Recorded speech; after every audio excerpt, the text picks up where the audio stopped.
Segundo Reis, capítulo de número 20. E o tema da nossa mensagem de hoje é: põe a tua casa em ordem. Repita comigo, igreja: põe a tua casa em ordem. Põe a tua casa em ordem. Receba em nome de Jesus. Naqueles dias, Ezequias adoeceu de uma enfermidade mortal. Veio ter com ele o profeta Isaías, filho de Amós, e lhe disse: assim diz o Senhor, põe em ordem a tua casa, porque morrerás e não viverás. Então virou Ezequias o rosto para a parede e orou ao Senhor, dizendo: lembra-te, Senhor, peço-te, de que andei diante de ti com fidelidade, com inteireza de coração, e fiz o que era reto aos teus olhos. E chorou muitíssimo. Antes que Isaías tivesse saído da parte central da cidade, veio a ele a palavra do Senhor, dizendo: volta e dize a Ezequias, príncipe do meu povo: assim diz o Senhor, o Deus de Davi teu pai, ouvi a tua oração e vi as tuas lágrimas. Eis que eu te curarei, ao terceiro dia subirás à casa do Senhor. Acrescentarei aos teus dias 15 anos, e das mãos do rei da Síria te livrarei, a ti e a esta cidade. E defenderei esta cidade por amor de mim e por amor de Davi, meu servo. Amém? Podem se assentar glorificando o nome do Senhor. Poderoso Deus, Pai amado, Pai querido, usa-me nesta noite como instrumento, como um canal de bênção. Senhor, que eu não venha falar nada de mim, mas que eu venha falar através do Espírito Santo. Que todo o meu ego, todo o meu orgulho e vaidade que sejam lançados por terra em nome de Jesus. E que o Espírito Santo cresça e prevaleça, pois aqui ele tem liberdade para trabalhar da forma que quiser. Fala nessa noite, ó Pai, em cada coração. Assim eu espero, em nome de Jesus. Irmãos, nós temos aqui uma palavra extremamente conhecida. Momento em que o profeta Isaías vai até Ezequias e vai dar uma notícia muito triste. Põe a tua casa em ordem. Seus dias estão contados. Ezequias foi um homem muito notável no Antigo Testamento. Um homem muito usado por Deus para poder tirar Jerusalém da mão dos assírios e para trazer reforma e avivamento para Judá. Ezequias foi um homem conhecido por sua vida de oração e honra a Deus. Durante muito tempo da sua vida serviu fielmente ao Senhor. A sua vida de piedade entrou em confronto com seu pai, o rei Acás. Embora Ezequias fosse um homem de coração, de oração, o seu pai, o rei Acás, era um homem perverso, mau e idólatra. No reinado de Acás, o povo dizia que adorava a Deus, mas simultaneamente o povo praticava idolatria. Então o Senhor usa Ezequias. Ele foi um homem que começou a reinar com seus 25 anos de idade e reinou por 29 anos. Seu reinado foi por volta de 715 a.C. e ele foi o 13º rei sucessor de Davi. Ezequias foi um homem fiel em oração durante muito tempo, mas eis que um dia Isaías, o profeta, vai à casa este homem, o homem de oração, o homem de intimidade com Deus, porque lá no Antigo Testamento, deixa eu contar para vocês uma coisa, aquele povo não tinha essa coisa maravilhosa que nós temos hoje, que é o contato direto com Deus. Deus não revelava diretamente ao povo. O Senhor revelava ao profeta, o profeta revelava ao povo. Hoje não, depois que o sangue de Jesus foi derramado na cruz para a redenção dos nossos pecados, nós temos acesso direto ao Pai. Não precisamos mais de intermediários. Você está entendendo essa mensagem? Gente pedindo sinal de Deus. Tem gente pedindo: Senhor, usa o profeta para falar comigo. Senhor, usa de alguém para revelar para mim. Ele fala: volta a orar, dobra o joelho no chão, coloca a cara no pó, porque eu revelo para você todos os dias, principalmente quando você volta para a palavra.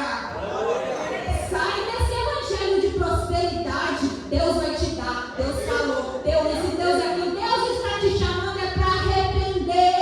Cadê os profetas da época de João Batista? Cadê os profetas para falar: arrependam-se, raça de víboras? Está todo mundo no pecado?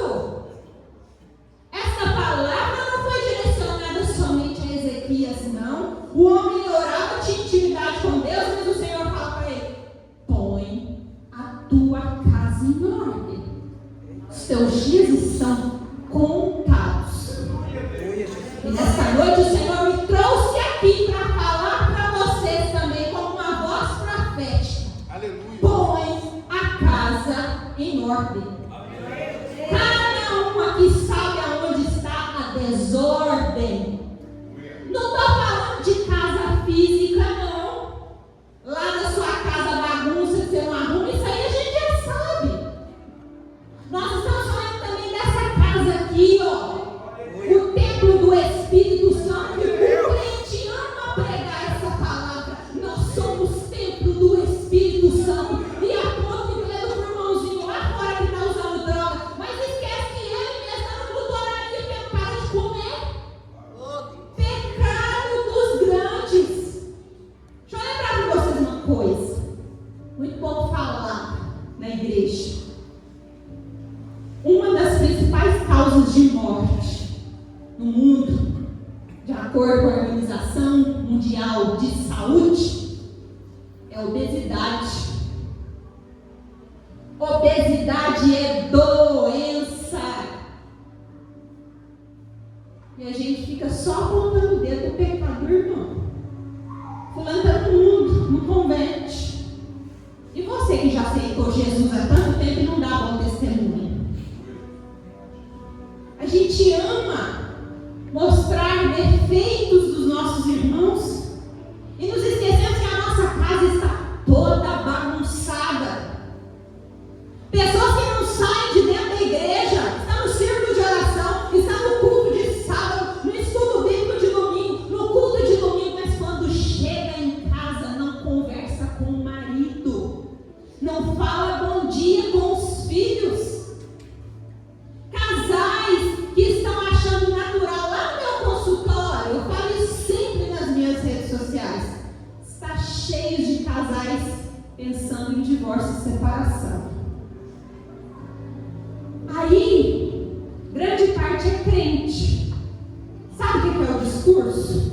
Estamos pensando se vamos separar porque o inimigo está furioso sobre a nossa vida. O demônio está nos atentando. O demônio é a gente mesmo. Nós somos a própria tentação. Satanás vai falar: não tem nada a ver com isso.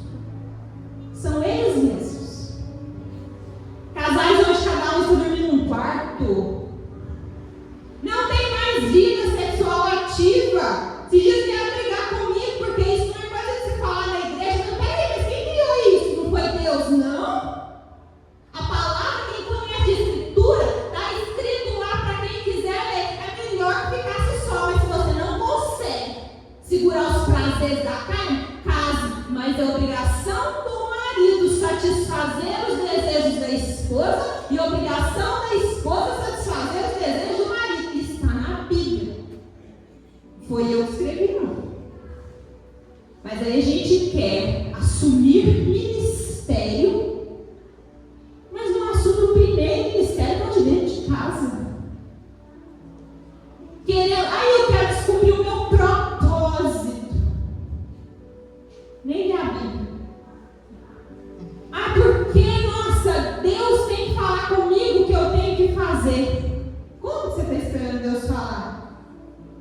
olha, quando nós estamos meninos na fé, Deus ele vai dando muitos sinais pra gente, não é, pastor? Porque a gente está começando, aí a gente fica com um calor, e aí você ora, você tem sonho, você tem revelação, você fala, gente, eu estou cheio da presença de Deus, o famoso primeiro amor.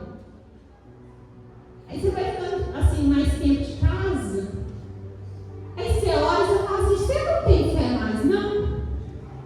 Parece que Deus não está falando comigo do mesmo jeito, da mesma forma. Mas será que a nossa entrega também é a entrega que a gente oferecia antes?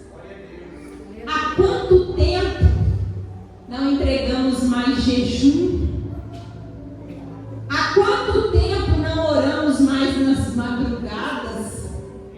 Quanta gente aqui, ó, que acorda 3 horas da manhã, você sabe o que eu estou falando, é com você. Você acorda assim, do nada. Mas, gente, o que é isso? Todo dia eu acordo 3 horas e não sabe por quê. Você tem certeza que você não sabe por quê? É Deus te chamando para intimidade. É Deus te lembrando que nessa hora o mundo das trevas está oriçado e Ele precisa contar com a sua adoração. Às vezes você não entende o porquê dessa oração, mas tem gente sendo alcançada através da sua intercessão. Ah, eu não vou mais orar por esse marido que não converte, mas é você que convence. É gente querendo fazer papel de Espírito Santo na vida dos outros. Esse não é o nosso chamado, não. É ir pregar, levar portada na cara mesmo, mas sabendo que há um tempo certo e determinado para todas as coisas. Às vezes não é nem na sua geração que isso vai acontecer, mas prega, ora. Lembra de Jó? Certo dia o Senhor está ali reunido. Chega Satanás. O Senhor olha para ele e fala: de onde vens? Te perambular. Deus enche a boca para falar de Jó. Olha para o meu servo Jó, homem íntegro, homem reto, homem justo. A palavra diz que Jó oferecia sacrifícios pelos seus filhos antes mesmo deles fazerem alguma coisa de errado. Ele já estava se precavendo. Era um homem de intimidade e oração, homem rico, abastado. E aí o povo fica nessa, né, que Deus não abençoa a riqueza. Não, fulano não pode ter dinheiro, não. A Bíblia não fala nada sobre isso. É o amor ao dinheiro. Tem gente que nem dinheiro tem. E tem apego. Tem amor. Enquanto que pessoas que são extremamente abençoadas são abençoadoras na vida de outras pessoas. É mudar a nossa oração, fazer a oração inteligente, assim como Ana fez. Porque enquanto Ana orava somente por causa da afronta de Penina, porque ela não podia ter um filho, ela foi atendida. Mas quando ela entendeu que o desejo do coração dela estava atrelado com o propósito do Pai. E a hora que Deus fala, você quer? Isso aí vai abençoar outras pessoas também. É a pessoa que sonha com um carro novo para esfregar na cara do vizinho que comprou um carro melhor. Não vai ter. Agora coloque esse carro a serviço da obra. Coloque esse carro para ajudar pessoas. Coloque esse carro para que você possa sempre estar fazendo aquilo que Deus te chamou. Na fila da mesa você passa até na frente. A mesma coisa com a casa própria. Gente querendo mansão, casas com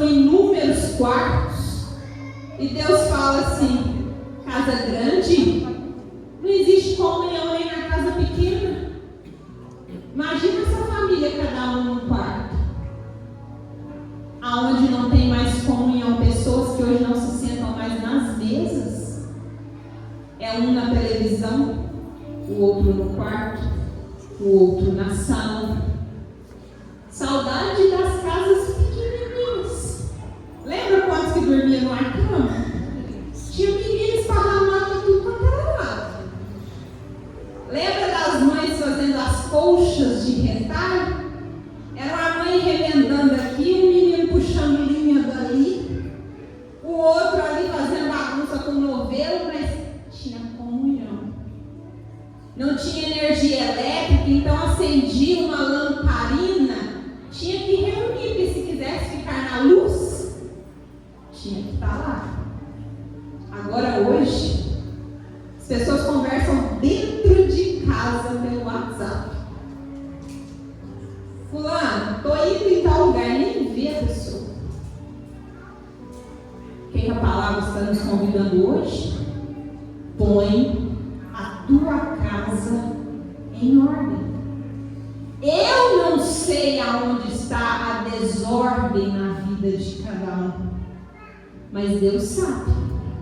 E lembra de Ezequias, mesmo sendo um homem de oração, que agradava a Deus, neste tempo aqui da palavra, era um homem que é fiel em oração, mas ainda assim veio uma palavra dura para o coração dele. É aquela hora que nós crentes falamos assim: poxa, depois que eu comecei a servir Jesus, parece que a minha vida ficou mais difícil. Poxa, depois que eu comecei a andar nos caminhos, as coisas ficaram muito mais complicadas. Não, ficou não. É porque quando estávamos no mundo, nós ficávamos distraídos demais. Hoje a gente está com os olhos abertos. Saímos da cegueira, da ignorância. Então antes, a gente saía de uma coisa e já caía em outra e continuava no erro. Agora a gente sabe, tem clareza. E ficamos nessa: ai meu Deus, será que minha vida nunca vai mudar? Deixa eu lembrar vocês de uma coisa. A nossa morada é aqui? Não. Por que estamos tão aprisionados nas coisas materiais? Falamos que aceitamos Jesus como o único e suficiente Salvador na nossa vida, mas somos murmuradores demais. A gente murmura o tempo inteiro. Deus não é um garçom na nossa vida e tem que ficar nos oferecendo as coisas. Se Ele não nos desse nada, já teríamos que glorificar. Nós não somos merecedores, mas até aqui a mão e a graça dele tem nos sustentado e alcançado. É parar de ficar aprisionado nas coisas terrenas e entendendo que o nosso galardão vai estar garantido. Mas aqui, estamos todos com essa garantia de que quando as trombetas soarem, a gente vai subir? Será? Será que a gente vai? Imagina agora, neste exato momento, Deus passando lá no seu telão do trono celestial. Tudo que a gente está fazendo aqui. Imagina hoje Deus colocando você e a sua família, sua mãe, seu pai, seus filhos, para assistir o seu telão da vida. Você ficaria confortável para assistir as cenas? Tudo que você fez? Por onde você andou, com quem você caminhou? Porque às vezes nós ficamos só aprisionados aqui, nas coisas terrenas, murmurando. Pedimos misericórdia de Deus para nos livrar de uma prova. Ele livra, a gente glorifica 2 dias. No terceiro dia já estamos lá murmurando de novo. Pela segunda prova. O povo do Egito. O povo do Egito, livro de Êxodo. Lembra o que o povo fazia? José do Egito morreu. Veio o novo faraó, não conhecendo os feitos de José. O que o povo fez? Começou a crescer exponencialmente demais. Faraó olhou para aquilo, ficou preocupado com o crescimento daquele povo, falou: vou escravizar este povo. Porque se eles começam a crescer demais, esse povo pode fazer algo para nós. Então o povo ficou escravo nas mãos dos egípcios. E o que o povo fez? Clamou, orou, pediu socorro. E Deus vai lá e levanta Moisés. Fala: Moisés, eu tenho ouvido o clamor do meu povo. Eu vou livrar o meu povo. Foi o povo que pediu o livramento. Foi o povo que pediu socorro. Moisés libera o povo. O Senhor manda as 10 pragas, dando sinais o tempo todo que ele estava com eles. Abre o mar vermelho e o povo passa. E quando chega do lado de lá, é louvor, glória a Deus e aleluia. Nossa, ainda a prova. Deus é maravilhoso. Olha como que Deus é bom. Faz igual a Miriam, pega o tamborim e começa a tocar. Oh, que maravilha! E dança e canta. Mas aí o povo começou a sentir o quê? Sede. Murmura. Temos sede. O Senhor manda água. A gente tem fome. O Senhor manda maná. Gente, a palavra diz que o maná era o que tinha de mais precioso. O povo tem audácia. Olha o que a gente faz. Estamos enfarados deste maná. Não aguentamos mais este maná. Era melhor quando estávamos no Egito comendo melões e cebolas. Alguém se identificando com a época em que ia trabalhar a pé, de bicicleta? Aí hoje tem um carro, mas já está murmurando pelo carro que tem. Queria melhor.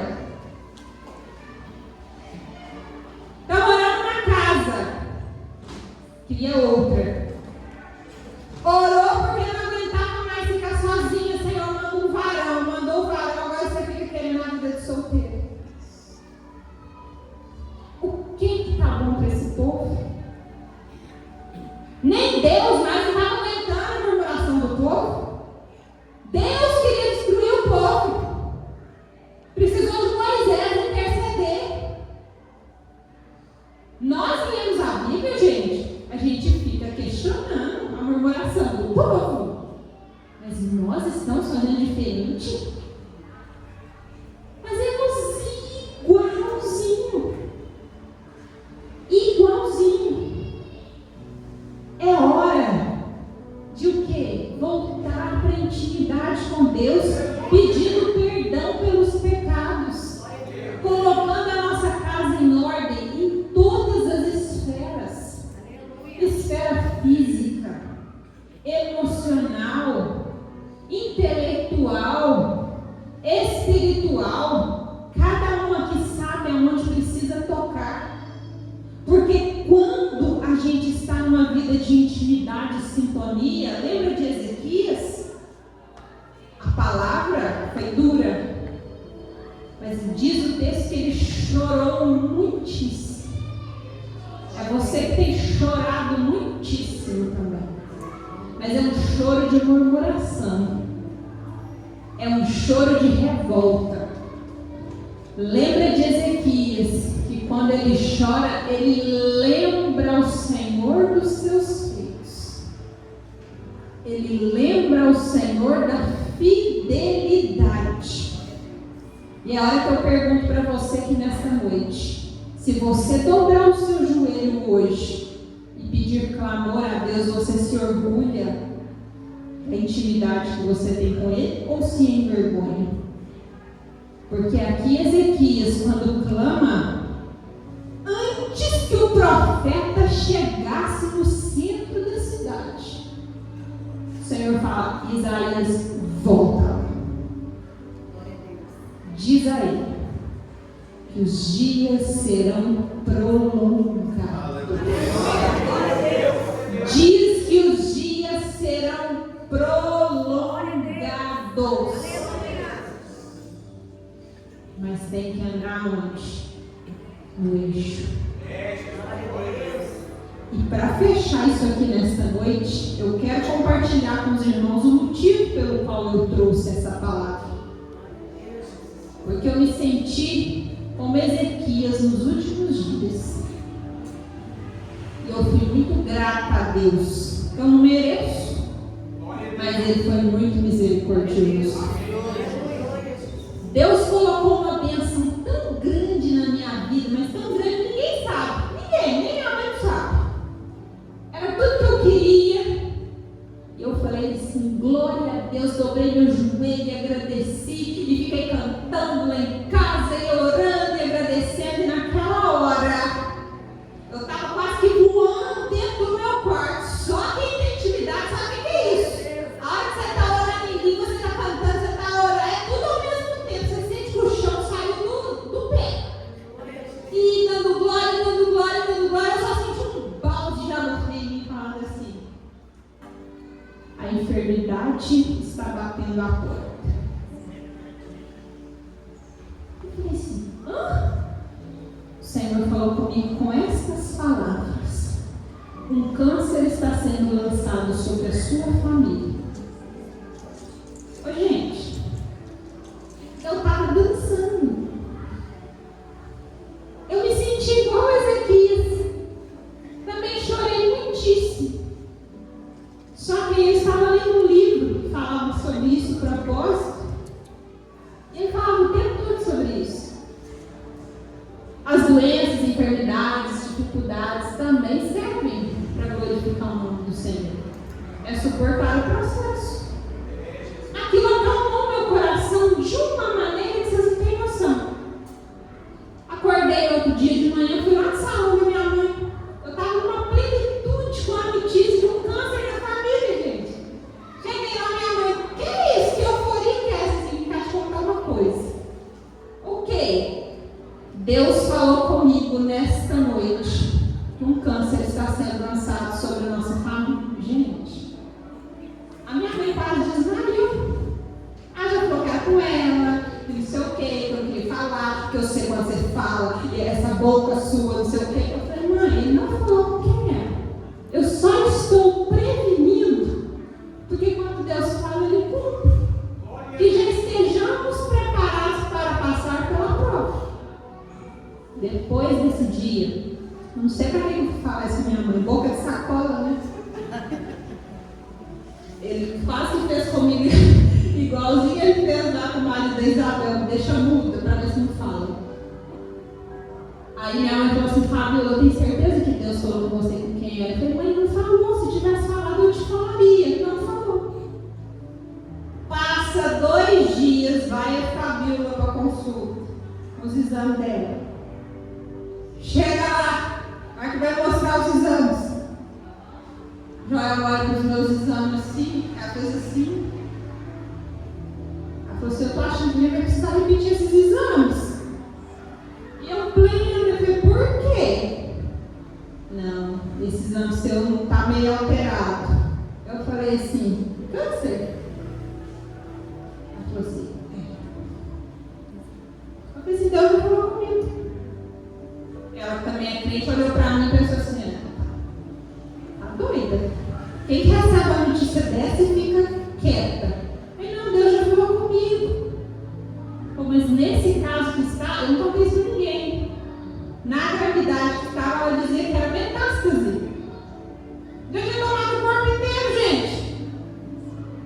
A secretária dela chamou ela na hora e falou assim, esse jeito que você dá notícia com a pessoa, eu falei assim, eu já estava preparada. Aí ela falou assim, pois é, nós vamos ter que repetir esses exames. Eu falei, não preocupa não, nós vamos repetir o exame e não vai dar nada. Eu acho que ela não entendeu o recado. Mas como assim, Fábio? Eu falei, se Deus me falou antes, é porque eu já estava me preparando para aumentar os meus dias.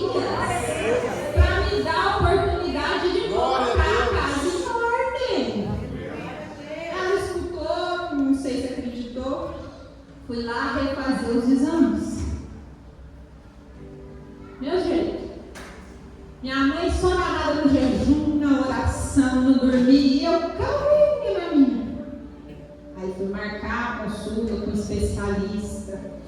Paguei uma fortuna nessa consulta e tal. E aí lá na consulta, ele falou para mim que não tinha câncer.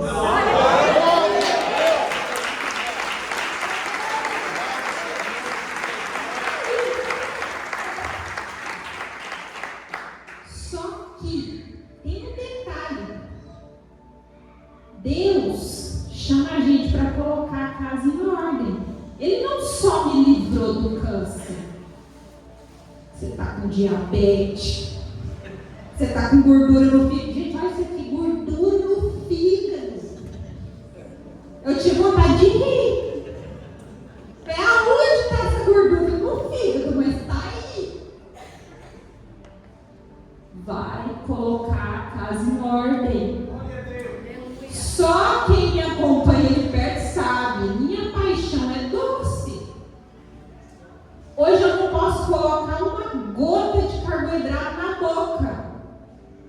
Hoje eu só como carne. Quem me acompanha nas redes sociais sabe, eu só como carne e gordura. Carne e gordura, não tem nada da manhã, é só carne. Eu só como carne. Eu vivo à base de carne. A Aline viajou comigo na semana passada, ela sabe. Eu estava lá em Diamantina, passando na porta da sorveteria, estava com vontade de tomar um sorvete, mas só comia carne. Mas aí a gente de vez em quando teima. O que eu fiz? Fui em Pará de Minas. Foi ontem ou anteontem, não sei. Eu tinha andado o dia inteiro. Estava super cansada, estava atrasada, eu só tinha comido de manhã. Eu passei na porta de uma sorveteria que tinha aberto, eu nem contei isso para ninguém, estava contando aqui agora. Eu passei na porta lá de uma sorveteria e eu falei assim, gente, eu vou tomar um sorvetinho pequenininho. E fui, né? Diabética, gente. Meu pâncreas não produz mais insulina. Tomei um sorvete pleníssimo e pensa num sorvete tão gostoso. Foi a conta de eu sentar no meu carro e minha cabeça, ó, latejando. Põe a casa em ordem. A gente é teimoso. E assim como essa palavra estava falando comigo nessa noite, Deus está falando com vocês também. Pare de achar que você é merecedor demais das coisas. A gente tem essa mania, só um tiquinho, só um pouquinho, não vai fazer mal, e que isso e aquilo são esses tropeçozinhos que a gente se lasca bonito. Então fica aqui nesta noite essa reflexão, que cada um coloque o seu cômodo, a sua casa em ordem, porque é a hora que Deus vai nos dar vitória diante da nossa oração, do nosso clamor, da nossa entrega, e que nós sejamos sempre cheios e inundados da presença do Espírito Santo.